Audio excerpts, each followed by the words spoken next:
डर का माहौल बना रखा है कि पब्लिक को या देश को दुनिया को पता ना लग जाए। आखिर इतने बड़े पोजीशन पे जो व्यक्ति था उसके साथ प्रताड़ना हो गई, उसके साथ जातिवाद हो गया। ये सब छुपाने की कोशिश की जा रही है। अभी तक डेड बॉडी आईपीएस साहब की रखी हुई है और अभी तक भी उनका पोस्टमार्टम नहीं हुआ है। मैडम की डिमांड है कि जब तक उनकी गिरफ्तारी नहीं होती दोषियों की तब तक मैं पोस्टमार्टम भी क्या डेड बॉडी का क्रिएशन भी नहीं होने दूंगी। नमस्कार, आप देख रहे हैं एनबी न्यूज़ 24/7 नीलम बोध के साथ। और साथियों, आज हूं मैं चंडीगढ़ सेक्टर 24 में।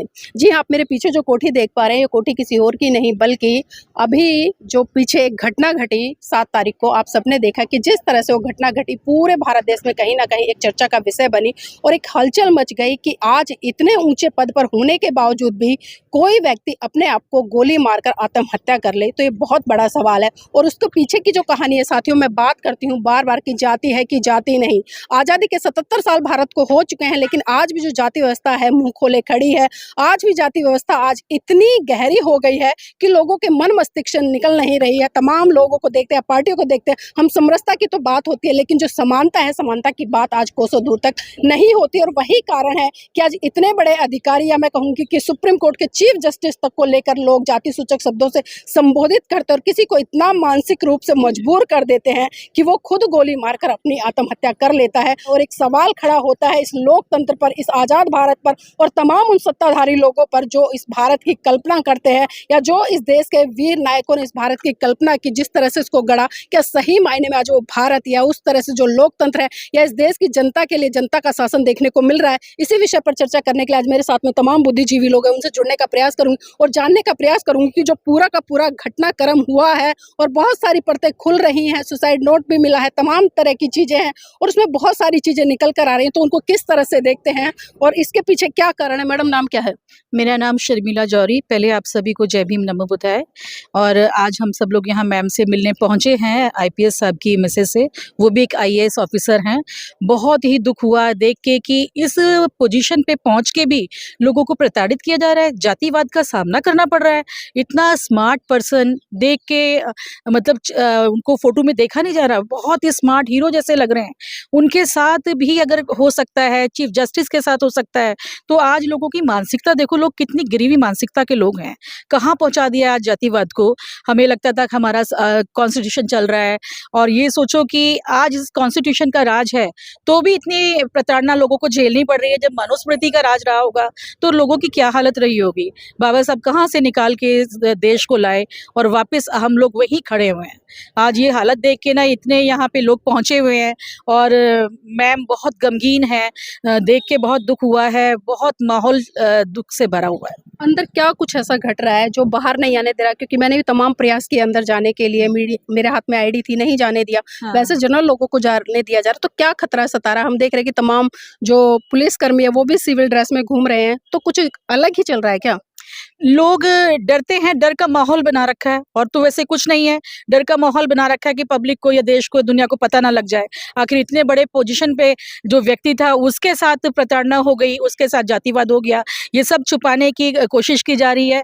अभी तक डेड बॉडी आईपीएस साहब की रखी हुई है और अभी तक भी उनका पोस्टमार्टम नहीं हुआ है। मैडम की डिमांड है कि जब तक उनकी गिरफ्तारी नहीं होती दोषियों की तब तक मैं पोस्टमार्टम भी क्या डेड बॉडी का क्रिएशन भी नहीं होने दूंगी।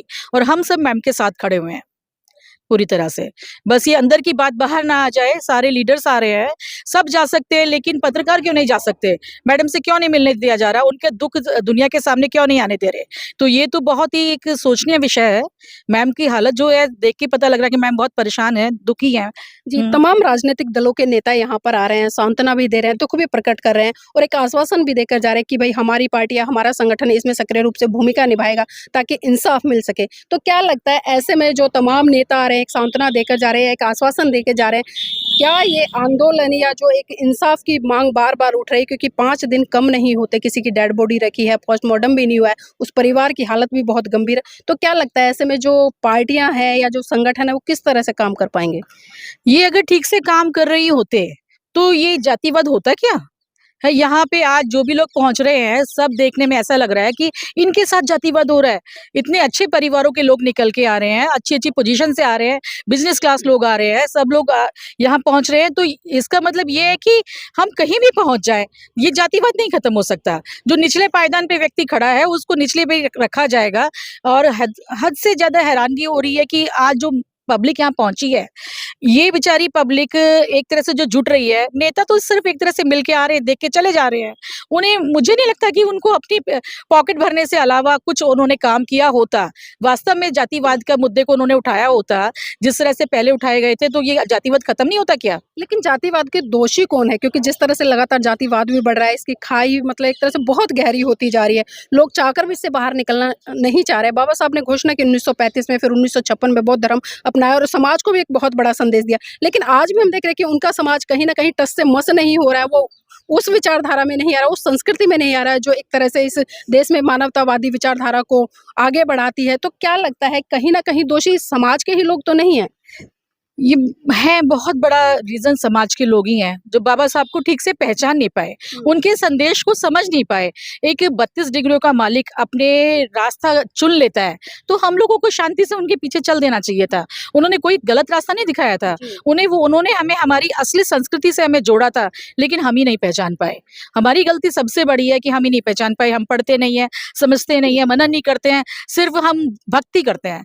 भक्ति करने से काम नहीं चलेगा, उसको समझने से भी काम चलेगा। बाबा साहब के आज लोग नारे लगा रहे हैं, लेकिन उनका दिखाए मार्ग पे क्यों नहीं चल रहे हैं?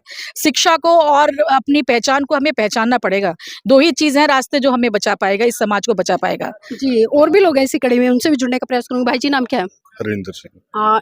अभी जिस तरह से हम देख रहे हैं तमाम नेता आ रहे हैं, यहाँ पर मुख्यमंत्री जी भी आए 3 दिन पहले, आश्वासन देकर गए हैं, तमाम तरह की बातें कर रहे हैं। लेकिन सवाल फिर से वही खड़ा हो जाता है क्योंकि शासन में, प्रशासन में पूरी तरह से पूर्ण बहुमत के साथ में, लेकिन अब तक इंसाफ क्यों नहीं? ਉਹ ਤਾਂ ਜੀ ਅਸੀਂ ਦੇਖ ਰਹੇ ਹਾਂ ਕੱਲ ਡੀਆਈਜੀ ਸਾਹਿਬ ਨੂੰ ਮਿਲ ਕੇ ਆਏ ਆ ਆਪਣਾ ਜਿਨ੍ਹਾਂ ਦੇ ਖਿਲਾਫ ਪਰਚਾ ਬਈ ਸਾਹਿਬ ਤੁਸੀਂ ਕਰੋ ਕੋਈ ਗੱਲ ਨਹੀਂ ਕਰ ਰਹੇ ਬਾਈ हाँ, मेरा नाम रमेश सत्री है। मैं काफ़ी समय तो सोशल वर्क ਦੇ ਵਿੱਚ ਜੁੜਿਆ ਆ। ਐਜ ए टीचर भी मैं ਕੰਮ ਕੀਤਾ, ਹੁਣ मैं रिटायर हो गया।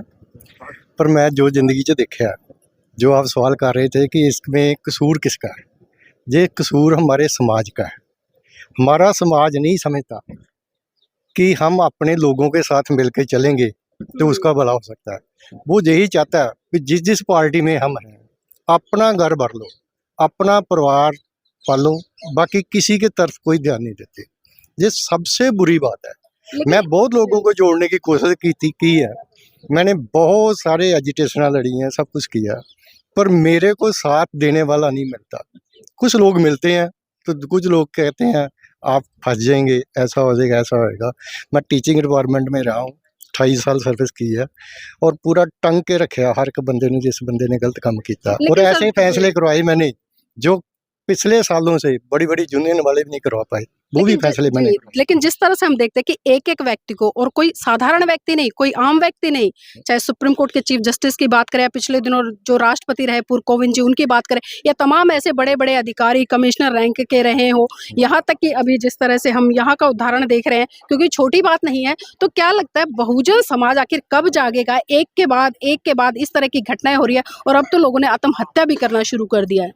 एक्चुअली जागना तो हुई है, जैसे ये घटना हुई है, इतनी बड़ी घटना, इतने बड़े अफसर को मजबूर किया मारने के लिए। मैं तो कहता हूँ इनको आत्महत्या नहीं करनी चाहिए थी, इनको 2-4 को मार के ही काम खत्म करना चाहिए था अपना। अगर ऐसा करेंगे हम, जो हमारे को ऐसा करते हैं, तो ही फिर हमारा सुधार हो सकता है, क्योंकि लोगों को ये दिखाना पड़ेगा कि हम मरने के लिए नहीं आए हैं, हम जो को हमें मारना चाहेगा हम उसको मार भी सकते हैं।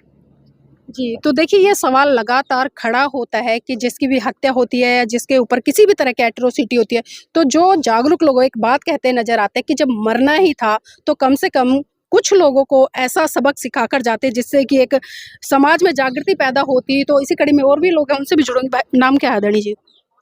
मेरे को जी, मैं, नाम मैं बताइए। मनोज कुमार हूँ जी।